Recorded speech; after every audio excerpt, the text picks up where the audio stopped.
안녕하세요. 책 읽어주는 남자 채널 북스입니다. 오늘 소개해드릴 책은 세일즈맨의 죽음이라는 희곡이고요. 저자는 아서 밀러입니다. 요즘에 근래에 많은 사람들에게 회자되고 있는 드라마 시리즈가 있습니다. 서울 자가의 대기업 다니는 김부장 이야기라는 제목의 드라마입니다. 그 원작은 원래 소설이었는데 웹툰으로도 만들어진 바가 있습니다. 이 작품이 인기가 있는 이유는 아마도 극도의 공감대 형성이 아닐까 싶습니다. 어, 대한민국의 많은 직장인들 그리고 부모님들이 감정이입을 하면서 아주 좀 짠하게 볼 수 있는 마치 내 이야기 혹은 우리 부모님 이야기 같은 그런 내용입니다. 직장 생활을 하면서 직장 내에서 치열한 경쟁과 그리고 도태, 또 어떻게든 그 안에서 가족들을 건사하고자 집 한 칸을 위해서 평생을 아등바등하는 그 김 부장의 모습에서 우리는 남일이 아니다라는 공감대를 느끼는 듯합니다. 그런데 이런 모습은 아마도 우리만의 모습은 대한민국만의 모습은 아닐 것 같다라는 생각도 듭니다. 전 세계 대부분의 많은 부모님들의 마음이 이렇지 않을까라는 생각을 해봅니다. 음, 뭐 이런 치열한 마음으로 모두들 가족과 자식들을 위해서 아주 하루하루를 현장에서 견뎌내고 있을 거다라는 생각을 하게 하는 작품이었습니다. 오늘 소개드리는 작품 세일즈맨의 죽음은 미국 대공황 시기에 30년 넘게 헌신한 회사에서 무자비하게 해고를 당하고 파국으로 향하는 한 세일즈맨 가장의 모습을 그리고 있습니다. 이 작품의 작가는 아서 밀러인데요. 아서 밀러의 작품 중에서는 마녀 사냥을 주제로 한 시련이라는 작품을 아주 인상적으로 읽었습니다. 어, 이 세일즈맨의 죽음이라는 이 작품의 제목은 여러 번 들어본 적은 있었는데 사실 내용은 잘 알지 못하는 그런 작품이었습니다. 그런데 읽고 나니까 앞서 이야기한 것처럼 우리 시대의 짠한 아버지 김 부장이 저는 떠올랐습니다. 가족들을 부양하기 위해서 평생을 달려왔지만 결국 회사에서는 내쳐지고 아무것도 할 수 없는 무력감에 무너지고 마는 아주 안타까운 그런 소시민의 모습을 그리고 있습니다. 젊은 시절 승승장구하던 세일즈맨 윌리는 어느새 30년 넘게 같은 일을 해온 베테랑 세일즈맨입니다. 회사에서도 인정받으면서 부족하지 않은 수입으로 가족들을 건사해 왔습니다. 멋진 차에 대출은 좀 있지만 그래도 꿈꿔오던 집도 마련했습니다. 그런데 미국의 대공황이 닥치면서 모든 것이 변하기 시작했습니다. 경기는 침체되고 사람들은 지갑을 닫기 시작했습니다. 30년 넘게 헌신해온 회사는 대표가 2세로 바뀌고 이 주인공 윌리는 고령의 노령의 정리 대상자가 되고 말았습니다. 63세 나이에 경제적으로는 파산하기 직전이고 두 아들은 그런데 아직도 정신을 못 차리고 자기 앞가림도 못하는 그런 상태입니다. 아주 절망적인 상태입니다. 본문 중에서 이런 그 윌리의 마음을 어, 좀 표현한 부분을 발췌해서 읽어봐 드리겠습니다.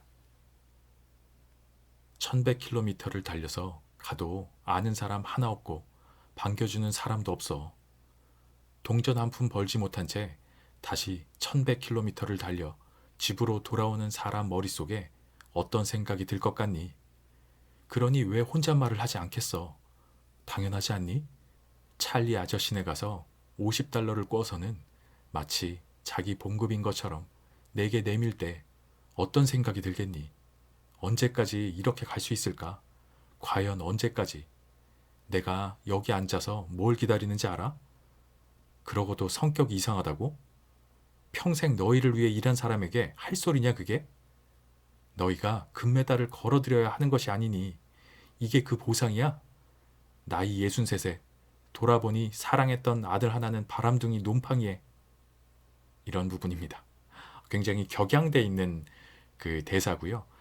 윌리의 아내가 아들들에게 하는 이야기입니다. 이 30대의 아들들은 아버지가 이런 상황인데도 정신을 못 차리고 뭐 아주 상태가 안 좋습니다. 네, 바람둥이 남봉꾼도 하나 있고 경제적으로 뭐 정착하지 못한 또 그런 자리를 잡지 못한 아들도 있고 그런데 우리 아빠는 이상해. 뭐 이렇게 막 흉을 보니까 부인이 격양돼서 아버지의 편을 드는 남편의 그 상황을 대변해주는 그런 대사인데 아마 많은 분들이 공감하실 만한 이야기라고 생각이 됩니다. 이렇게 절망적인 상황에서 윌리는 결국 이상한 증세를 보이기 시작합니다. 이 아들들이 얘기하는 것처럼 자꾸 혼잣말을 하고 과거에 행복했던 시절의 아이들과 대화를 나눕니다. 상상 속의 그 아이들과 대화를 막 혼자서 나누고 조금 이상하긴 하죠, 사실. 그런 아버지를 이 두 아들들이 보기에는 너무 이상한 거죠. 이해하지 못하고 그 아버지와 아들들의 골은 점점 깊어집니다. 방금 읽어드린 본문처럼 유일하게 남편을 이해하는 아내 린다는 사실은 이 아들들이 알지 못하는 남편의 비밀을 알고 있습니다. 왜 윌리가 자꾸 이상한 교통사고를 내는지, 지하에 가스 히터와 연결된 고무 호스가 있다는 사실. 사실 남편인 윌리는 자신의 사망보험금으로 가족들을 건사하기 위해서 죽음을 준비하고 있었던 것입니다. 이런 충격적인 상황에도 이 두 아들들은 제대로 정신을 차리지 못합니다. 가족 간의 갈등은 더욱 깊어지고 대화는 점점 파국으로 치닫습니다. 그리고 윌리와 첫째 아들 비프의 숨겨진 과거 이야기가 드러나면서 굉장히 충격적인 또 반전이 한번 밝혀집니다. 평범하게 그리고 행복하게 살아가던 한 소시민 가정이 철저하게 무너지는 그 좀 안타까운 과정이 고스란히 담겨 있는 그런 작품입니다. 자신의 힘으로는 아무것도 할 수 없음을 깨달은 윌리는 과거에 낭만이 있던 그 좋은 시절만 회상하면서 다시 재기하지 못합니다. 일어서지 못하고 맙니다.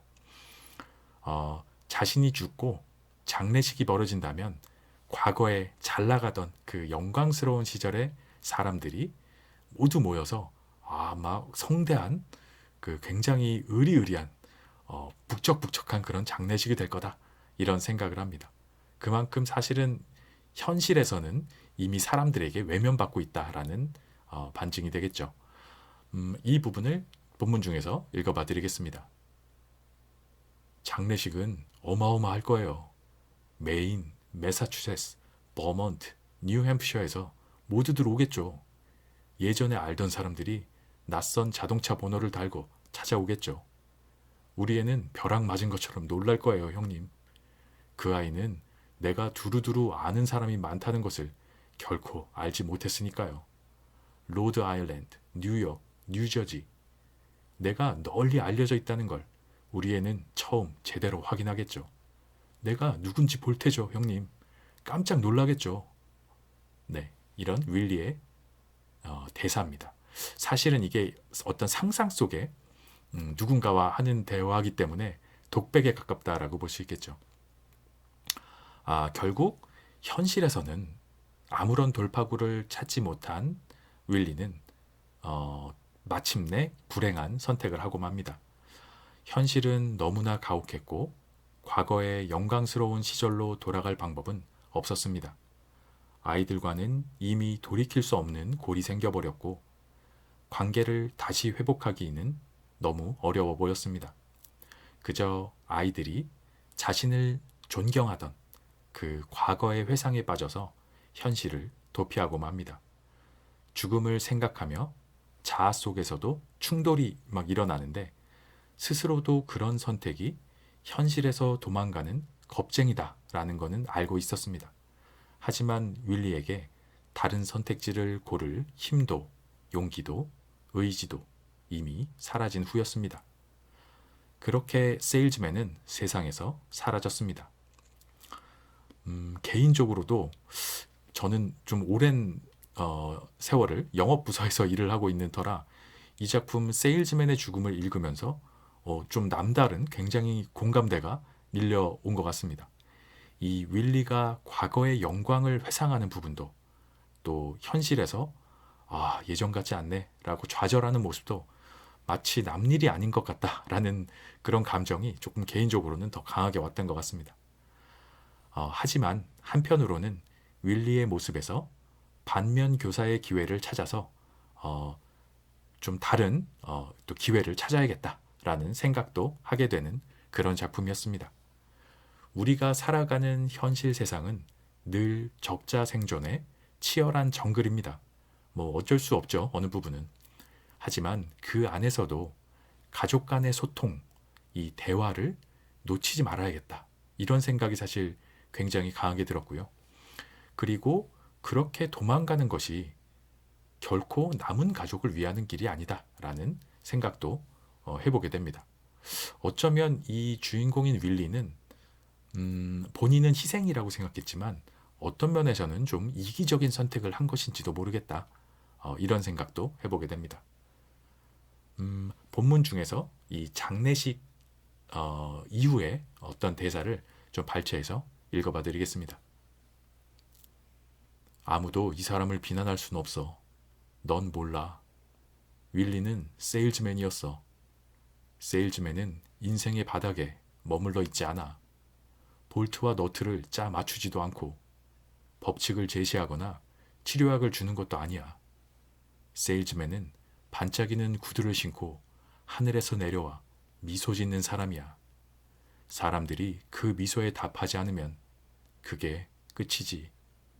모자가 더러워지고 그걸로 끝장이 나는 거야. 이 사람을 비난할 자는 아무도 없어. 세일즈맨은 꿈꾸는 사람이거든. 그게 필요 조건이야. 네, 이런 부분이 있습니다.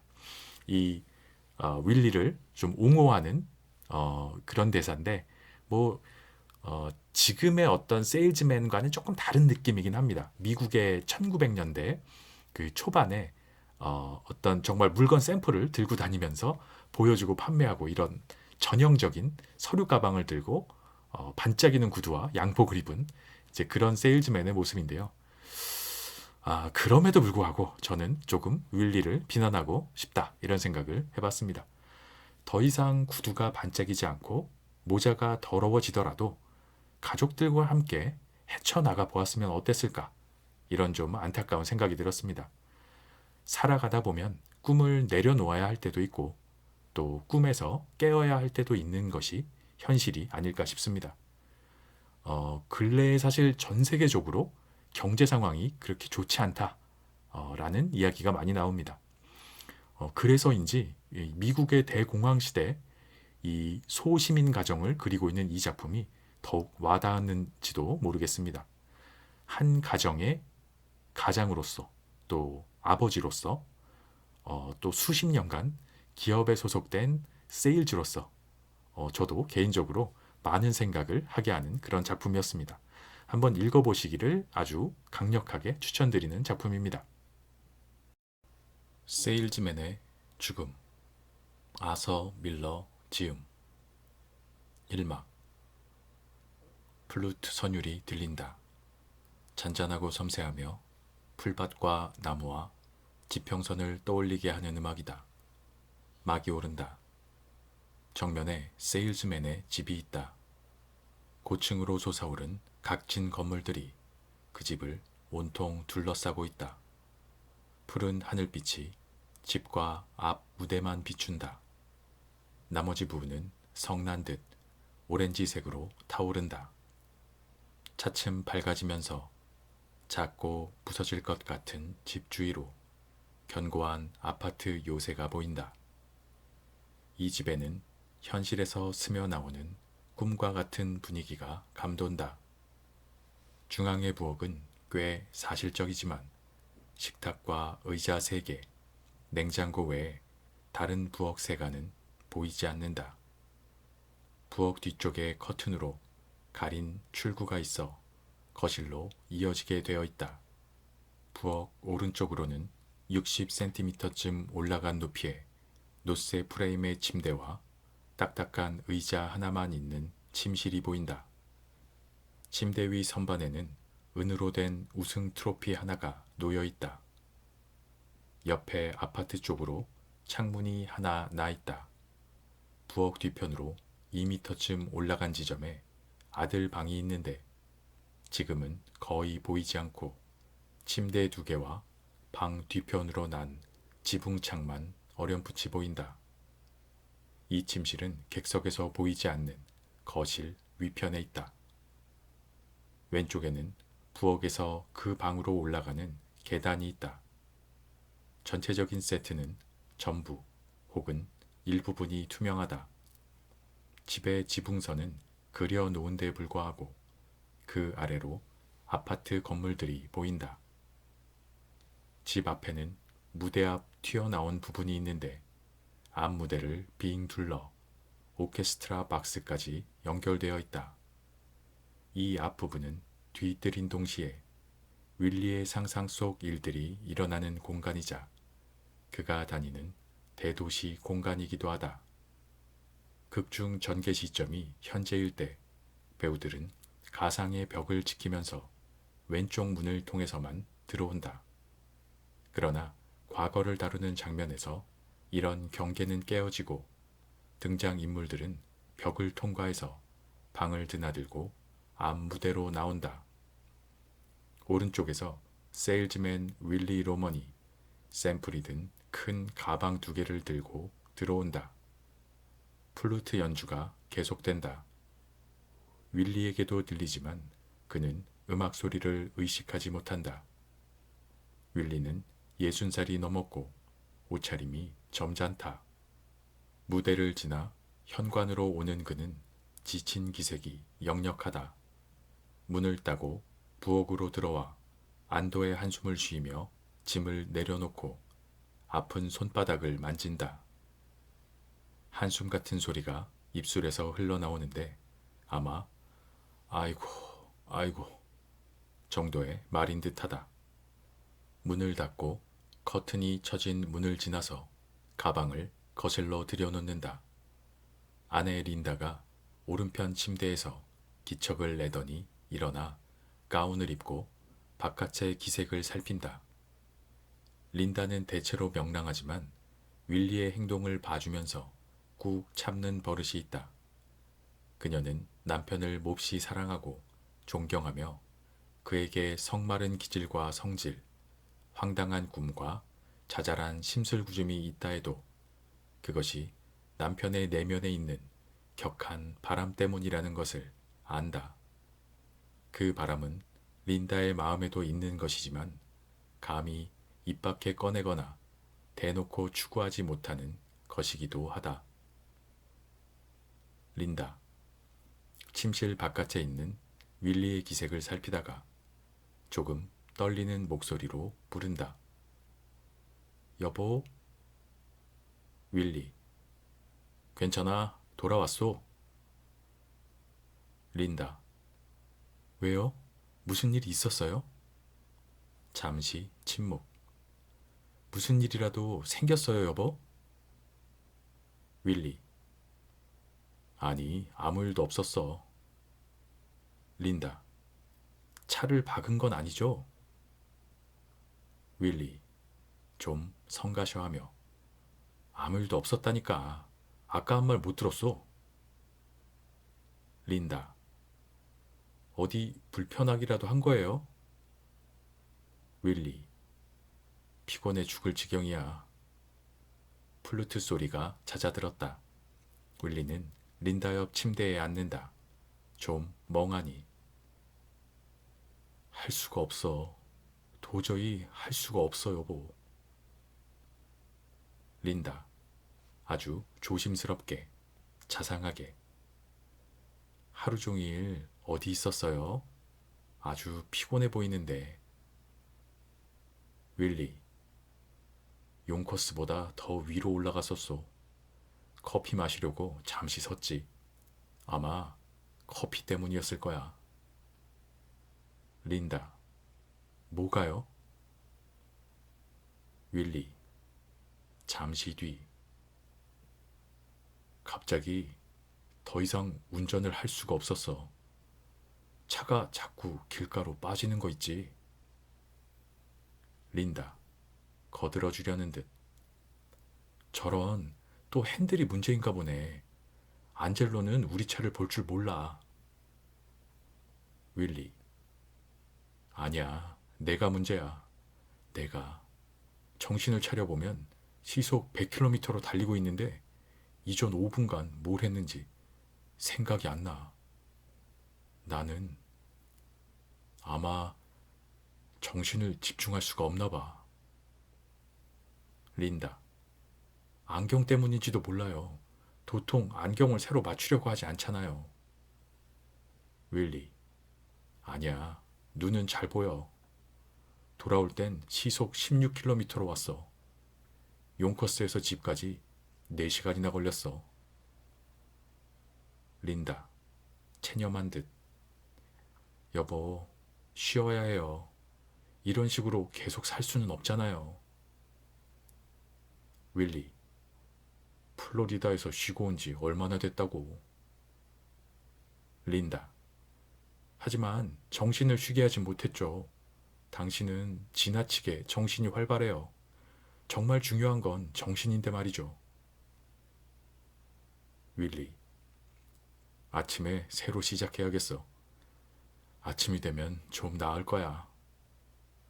린다가 윌리의 구두를 벗긴다. 빌어먹을 구두 깔창이 사람 잡는군. 린다. 아스피린 드세요. 하나 가져다 줄까요? 좀 나아질 거예요. 윌리. 새삼스럽게.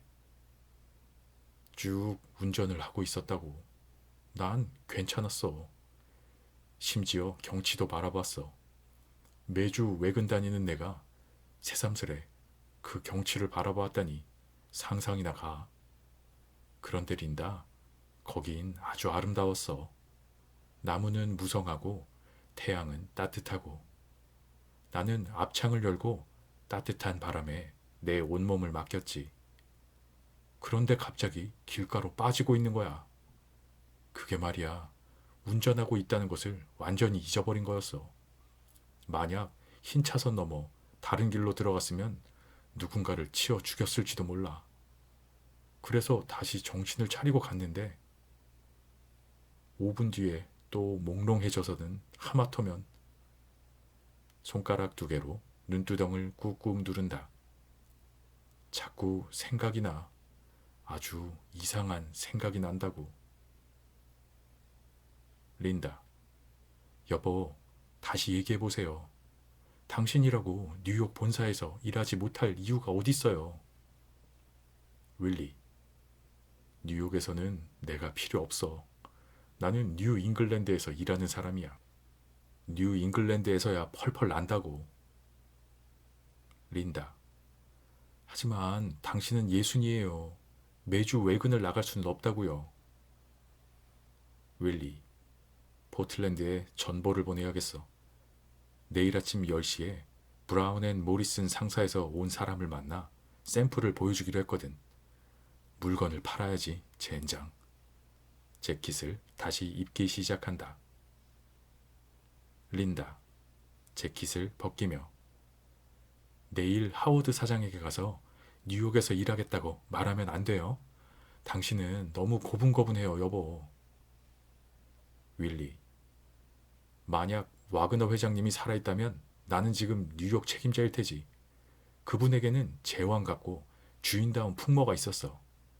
하지만 그 아들 하워드 사장은 뭘 몰라. 내가 처음 북쪽으로 올라갔을 때 와그너 상사는 뉴 잉글랜드가 어디 있는지도 몰랐다고.